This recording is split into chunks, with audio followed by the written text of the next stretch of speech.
Hey dear student, again good morning in the class of असम्बलिटी physics. आज अपन पढ़ेंगे एम्पियर्स लॉ, ठीक है, एम्पियर का नियम। पर एम्पियर का नियम किसके लिए पढ़ेंगे? तो एम्पियर का नियम अपन पढ़ेंगे किसके लिए? चुंबकीय क्षेत्र के रेखा समाकलन के लिए। तो यहाँ पे इस नियम के मैंने परिभाषा में केवल 2 पॉइंट लिखवाए हैं, ठीक है।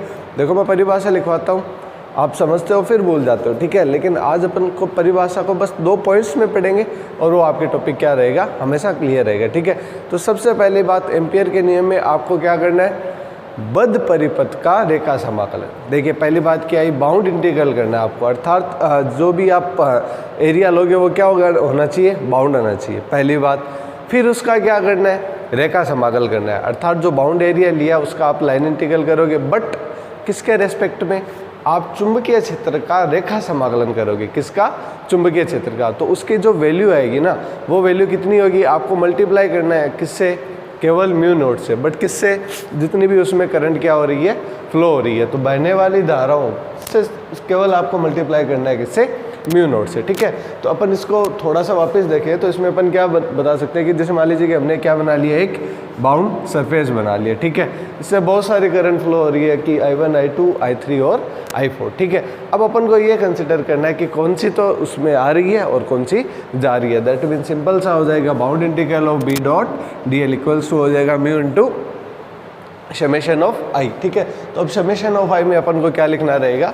समेशन ऑफ I में अपन को वो धाराएं देखनी पड़ेगी जो आ रही है और जो जा रही है। जो आ रही है उसको तो अपन क्या लेंगे, पॉजिटिव, और फर्दर जो निकल रही है उसको अपन क्या लेंगे, negative. That mean summation of I nothing but क्या हो जाएगा, यदि देखिए I1 और I2 रेड से मैंने मार्क किया है ना, तो ये रेड वाली तो देखिए इसमें आ रही है, ठीक है, और ब्लू वाली क्या हो रही है, जा रही है। दैट मीन्स यहाँ पे I1 प्लस क्या हो जाएगा, I2, बट माइनस क्या होगा, I3, और माइनस क्या होगा, I4। तो समेशन ऑफ I क्या बन जाएगा, I1 plus I2 minus I3 और माइनस I4। दैट मीन्स कि जो निकले वो नेगेटिव और जो आए वो पॉजिटिव। बट किसका नियम? एम्पियर का नियम। किसके लिए?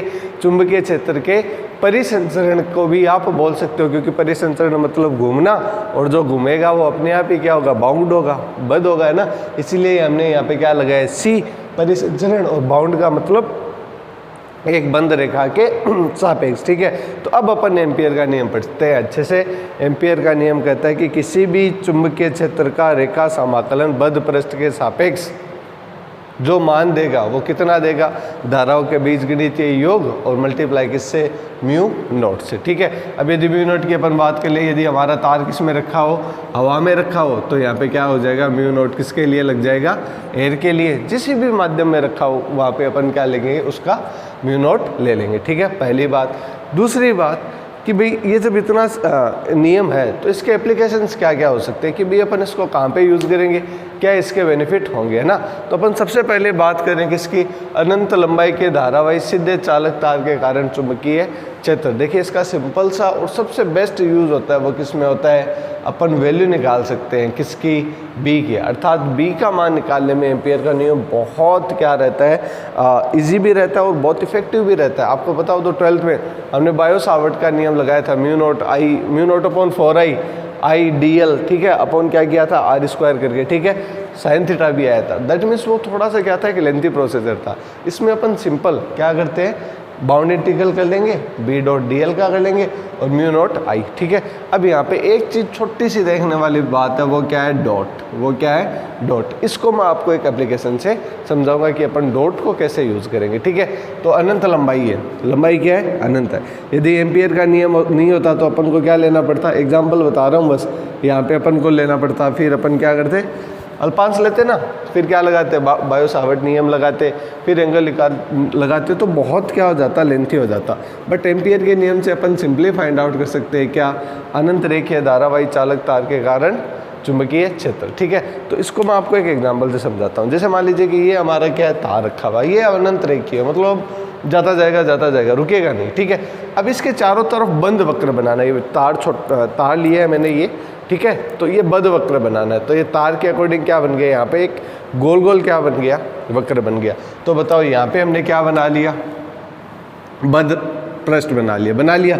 अब इसका करना है रेखा समाकल, तो क्या लेना पड़ेगा, अल्पांश तो लेना पड़ेगा ना। तो ये अल्पांश ले लिया हमने DL, यहाँ तक बताओ कोई प्रॉब्लम, DL अल्पांश लिया, चुंबकीय क्षेत्र बनाया, अनंत लंबाई का क्या बना लिया, तार बना लिया। बताओ यहाँ तक कोई दिक्कत, ठीक है।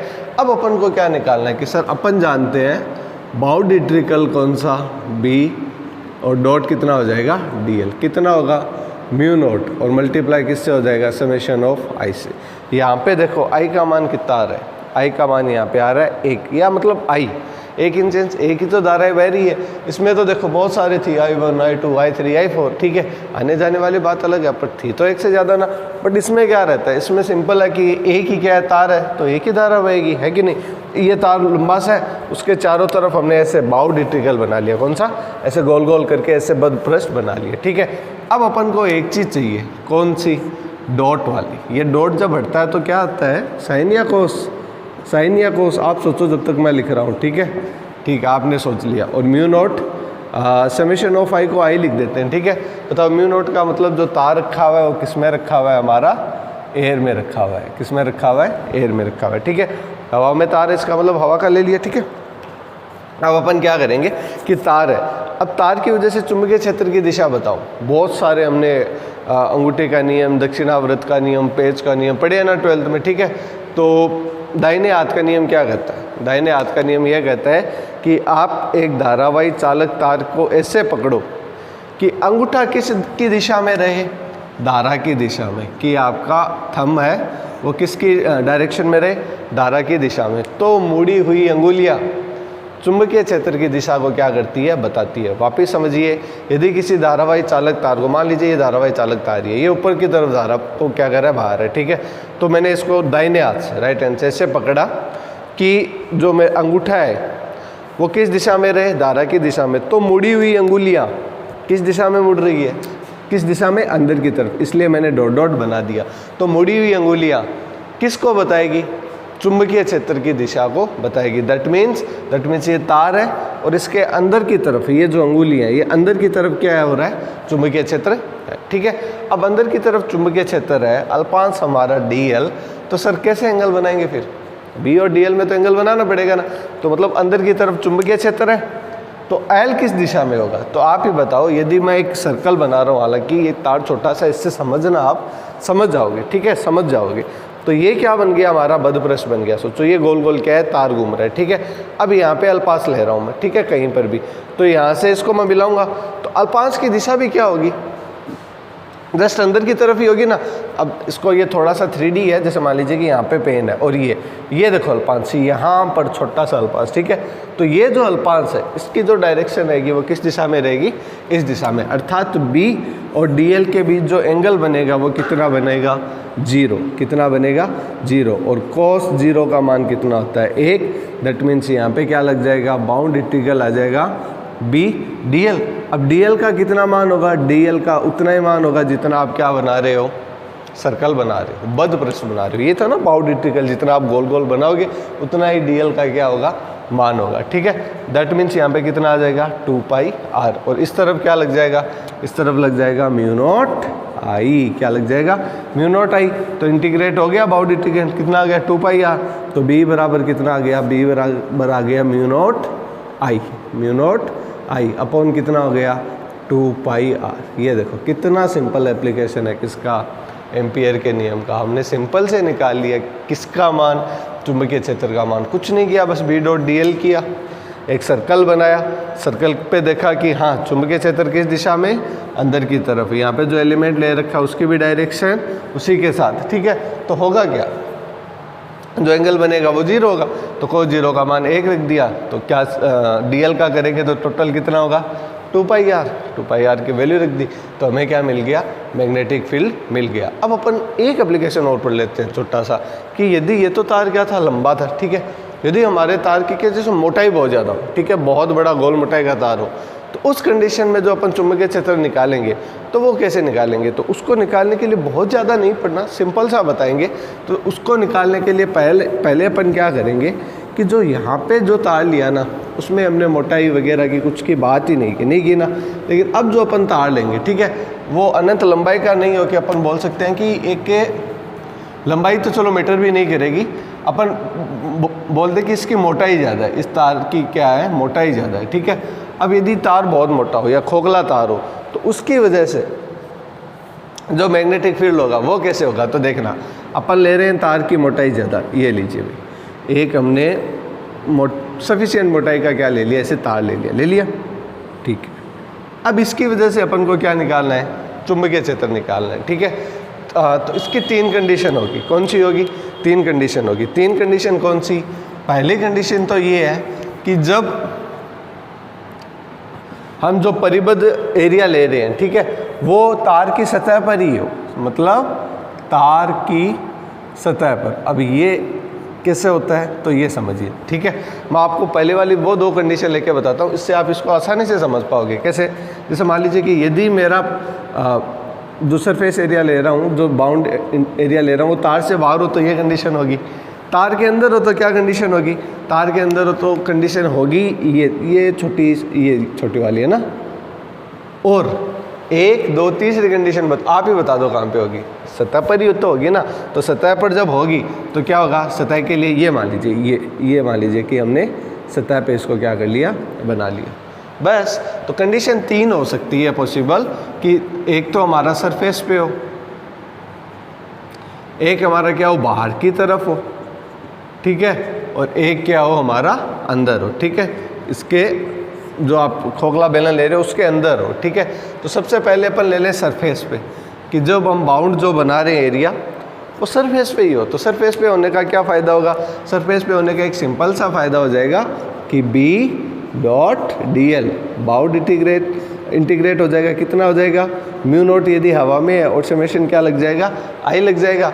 तो यहाँ पे क्या हो जाएगा, B.dl cos थीटा, B.dl क्या आ जाएगा, cos थीटा, और यहाँ से क्या आ जाएगा, म्यू नॉट I आ जाएगा, समेशन I का मतलब I हो गया, ठीक है। फर्दर B कितना हो जाएगा, B इसका बाउंड इंटीग्रल करोगे तो कितना होगा, 2πr। अब किसके बराबर, जो इसकी क्या है, त्रिज्या है, जो इसकी क्या है, त्रिज्या है। तो B बराबर कितना आ जाएगा, म्यू नॉट I अपॉन कितना आ जाएगा, कैपिटल 2πr। कितना सिंपल है देखो। बट अभी 2 केस क्या है और बाकी है, ये पूछा जाता है एग्जाम्पल में, मतलब देखा जाए ना तो फ्री के नंबर है एज उस हिसाब से कि भाई आपको बस थोड़ा सा सेंस लगाना है, ये टॉपिक आप अच्छे से कर सकते हो और नंबर भी नहीं कटते, ठीक है। दूसरी कंडीशन अपन क्या लेंगे, यदि हमारा जो पॉइंट है वो क्या, वो बाहर की तरफ है, जो हमारा पॉइंट ले रहे हैं वो किस तरफ है, बाहर की तरफ है। तो जब बाहर की तरफ होगा तो क्या कंडीशन होगी, ये वाली कंडीशन होगी। इस कंडीशन में त्रिज्या क्या हो जाएगी, इस कंडीशन में त्रिज्या जैसे मान लीजिए कैपिटल R डैश कितनी हो, कैपिटल R डैश हो, तो कैपिटल R डैश की कंडीशन क्या हो जाएगी, ये हो जाएगी B.dl summation of mu naught into summation I। तो B.dl cos थीटा का मान कितना हो जाएगा, 0।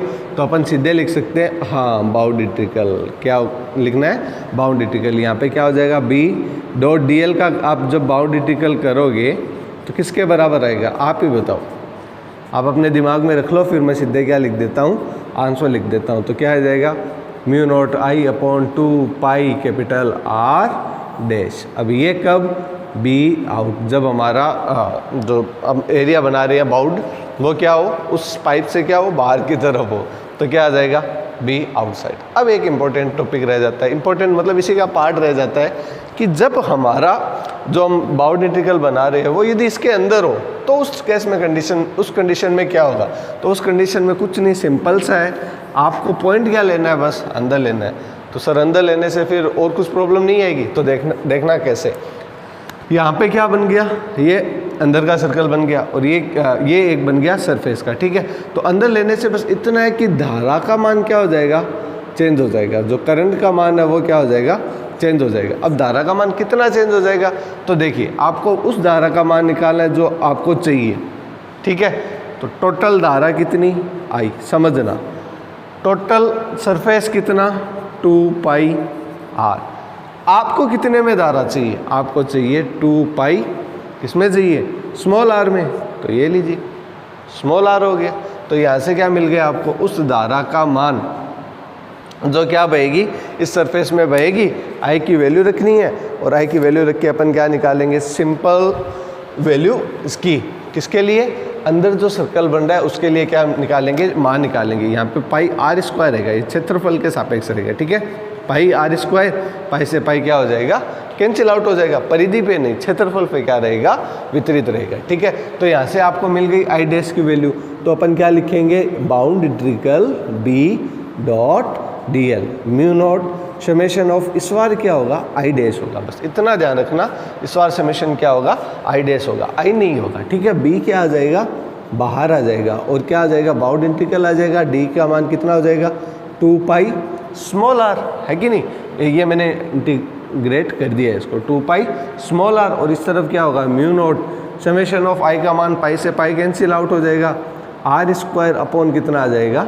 आर स्क्वायर, और कुछ कट रहा है और कुछ नहीं कट रहा, कट रहा है, आर स्क्वायर से आर कट रहा है, तो यहाँ पे कितना आ जाएगा, म्यू नोट आर अपॉन कितना हो जाएगा, 2 पाई आर स्क्वायर, किसका मान आ जाएगा, इनसाइड का मान, क्या आ जाएगा, इनसाइड का मान कितना आ जाएगा, बी इन बराबर आ जाएगा म्यू नॉट आर अपॉन कितना, 2 पाई आर स्क्वायर। तो ये था स्टूडेंट वीडियो किस पे, एम्पियर लॉ और उसके एप्लीकेशन पे। बहुत शॉर्ट वीडियो बनाया है, सारा परिभाषा के साथ सारे एप्लीकेशन भी क्या किए, कवर किए, तो मतलब थोड़ा सा शॉर्ट ही वीडियो बनाया है, ये थोड़ा सा और लंबा हो सकता था, बट ये इसमें आप बोर नहीं हो। ठीक है, तो आई होप स्टूडेंट आपको वीडियो पसंद आया हो। यदि वीडियो पसंद आया हो तो शेयर कीजिए, ताकि कोई स्टूडेंट के इस टॉपिक में डाउट हो तो वो क्या कर सके, क्लियर कर सके। Again thanks for this video watching, thanks for. अच्छा, ये आपको दिखाई नहीं दिया क्या, देखिए देखिए।